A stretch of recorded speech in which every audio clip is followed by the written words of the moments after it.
Buenas tardes.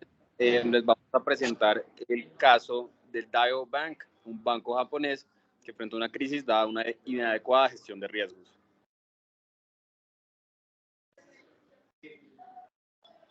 Entonces, en esta presentación vamos a abordar lo sucedido y cómo este caso nos puede enseñar la importancia de identificar, cuantificar y controlar los riesgos.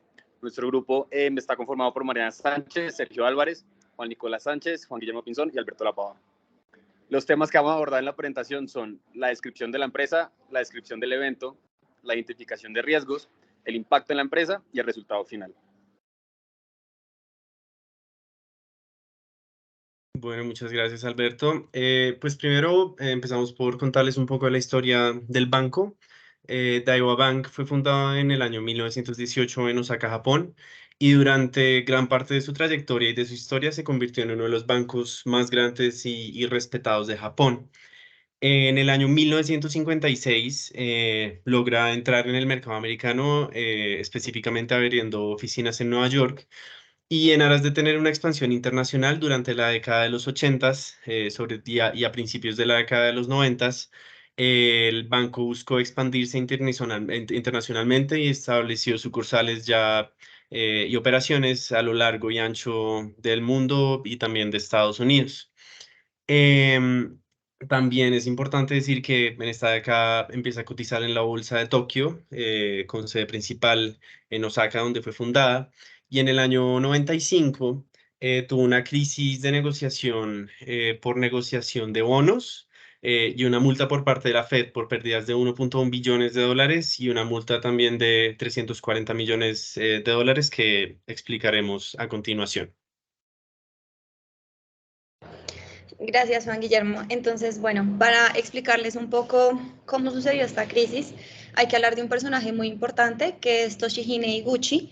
Él es psicólogo de profesión y en 1977, recién egresado pues, de su pregrado, inicia a trabajar en Daiwa Bank como dirigente y controlador del back office de la sucursal en Nueva York, lo que más adelante veremos por qué genera un riesgo operativo, porque es tanto dirigente como controlador de este tema de valores. En 1983 ocurre la primera pérdida de él por un valor de $70,000, y lo que él decide en ese momento es vender bonos ilegalmente que tenía en su poder, pero que no le pertenecían a él, sino que le pertenecían al banco y a otros clientes, y decide venderlos para cubrir estas pérdidas que él genera. Entonces, a medida que los dueños de estos bonos que él vende le piden sus intereses o lo quieren salir a vender, entonces él sale a vender otros bonos, lo que genera una bola de nieve que ya vamos a ver más adelante porque resulta en un riesgo y porque resulta en esta situación. En 1989 toma una posición de $3 billones en bonos del Tesoro americano y pierde $350 millones. O sea, él demuestra en papel pues que pierde únicamente $350 millones de la posición de 3 billones que él tomó. En ese momento, entonces, la Fed envía investigadores a sus oficinas porque le pareció curioso, pero no encontró absolutamente nada. En 1991 deciden mudarse de la sucursal en la que estaban anteriormente a una nueva sucursal en el World Financial Center, donde pues, la empresa estaba únicamente aprobada para hacer el custody de la operación, pero ellos también hacían tanto custody como operaciones transaccionales. En 1992, después de la mudanza, ellos reciben una visita de la Fed donde hacen una examinación a ver si efectivamente únicamente estaban haciendo operaciones de custody o también estaban haciendo transacciones. Y lo que él hace en ese momento es que la oficina que él tenía de transacciones la esconde, o sea, como con mantas y les dice que esa es únicamente de bodega, y todos los traders que tenía trabajando los manda para otra sucursal. Entonces la Fed nunca se entera de este tipo de transacciones que él estaba llevando a cabo.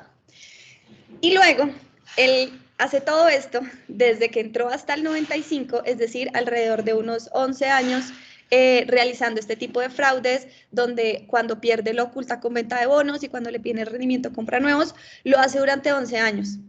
Pero resulta que en 1995 él ya se siente mal, no puede seguir con el tema, se siente, sí, con mucho peso encima y decide enviar una carta al presidente de Daiwa Bank en Japón, confesándose y explicándose de absolutamente todo lo que sucedió.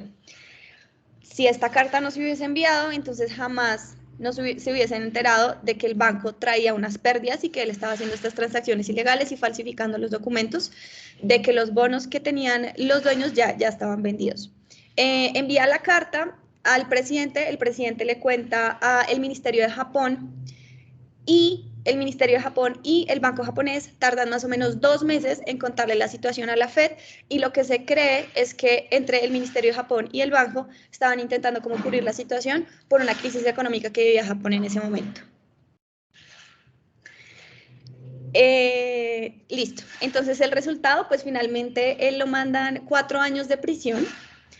Adicionalmente, pues generó operaciones fraudulentas, falsificación de documentos, venta de bonos ilegales, y generó estas operaciones alrededor de 11 años, una falsificación de aproximadamente 30.000 recibos. Y ya les vamos a explicar más adelante también, pero no solo fue la sanción que le puso la Fed, de la que habló Juan Guillermo anteriormente, sino que también el Ministerio de Japón le realizó una sanción a los directivos porque identificó que ahí hubo un error en el control de las operaciones de este personaje. Listo, gracias Mari. Bueno, ahora ya vamos a entrar como tal a profundizar en los diferentes riesgos. El primero, que es el más grande, es el operativo. Como ya lo veníamos hablando, lo primero es que había una falta de segregación de funciones, ¿no? Iguchi negociaba valores, pero asimismo hacía ese control. No tenía alguien que lo supervisara, que lo auditara, que cuestionara sus movimientos, ¿no? Y por ende él tenía la vía libre para hacer infinidad de transacciones, tanto en libros como fuera de libros, generando pues estos movimientos que ya hemos charlado. También es importante hablar de la rotación. Generalmente en este tipo de empresas que están en el mercado de valores se busca como cierta rotación, ¿no? Que una persona no ocupe un mismo puesto por un tiempo prolongado. En este caso puntual, él estuvo en su puesto por 11 años e incluso se iba a extremos donde no tomaba vacaciones para evitar que otras personas pues tuvieran acceso a toda la información que él estuvo manejando por tantos años y que pues se descubriera como su verdad. Otro tema a tocar es ya como tal el accionar de las entidades regulatorias. En este caso, pues estamos hablando de un banco que tenía presencia mundial, ni en su país de origen ni en este caso en Estados Unidos, donde ocurrió pues el problema. Las entidades tales como la Fed o los ministerios de finanzas pues, de Japón pudieron pues identificar este problema, ¿no? Y pues el banco pues estuvo ocultando estas pérdidas por un tiempo prolongado, pues haciendo que este riesgo operativo pues fuera muy, muy alto. Ya entrando a lo que es el riesgo de mercado, digamos que él tenía un accionar y era que iba jugando con ventas de bonos, ¿no?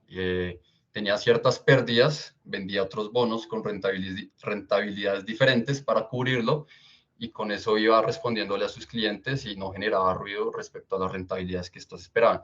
Sin embargo, pues se manejaba mucha información por fuera de libros y realmente la empresa no sabía bien cuál era su exposición, cuáles eran sus pérdidas, cuál era la verdadera rentabilidad.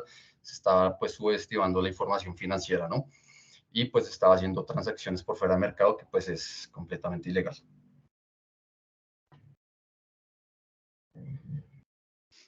Gracias, Sergio.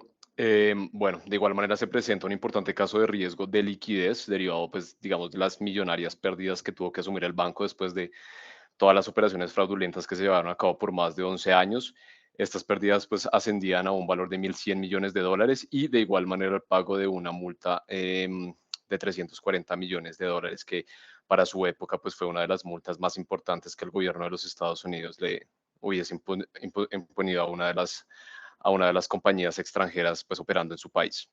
Esto pues digamos que los dejó muy mal parqueados en términos de caja, y pues digamos que derivado de esto pues el banco también tuvo que cesar sus operaciones en suelo norteamericano. Por otra parte, hablando de otros riesgos, pues también se tienen en cuenta los riesgos reputacionales derivados pues de todas estas operaciones fraudulentas. Digamos que los mercados pues tuvieron los mercados estuvieron eh, muy mal después de todas estas operaciones. Se tuvieran también temas de sanciones, demandas e ineficiencias por parte de los reguladores y el Ministerio pues, de Finanzas de Japón después de todo esto.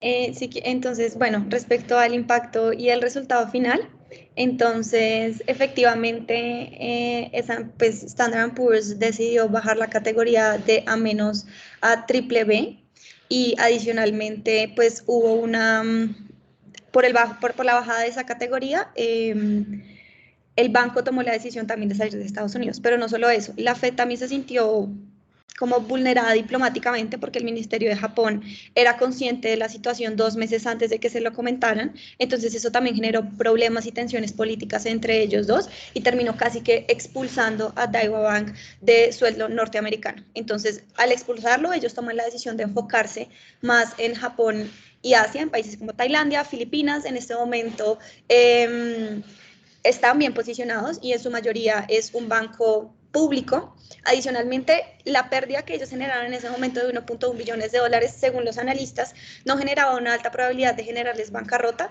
porque pues ellos tenían alrededor de 200 billones de dólares en activos y también eran muy cercanos al gobierno japonés, entonces era muy poco probable que eso les generara una situación de tensión o bancarrota al banco en general. Y pues adicionalmente después de eso, la Fed y el Ministerio de Japón generaron como unas tensiones, como decía, y generaron también unas políticas que no permiten que sea tan sencillo para bancos japoneses entrar en suelo norteamericano por la regulación tan estricta que hay, teniendo en cuenta que tienen diferentes formas de manejar las regulaciones bancarias en esos diferentes países. Y listo. No sé si quieren agregar algo más o muchas gracias por su tiempo. Gracias por su tiempo. Gracias. Con eso Listo. concluimos. Muchas gracias. Gracias.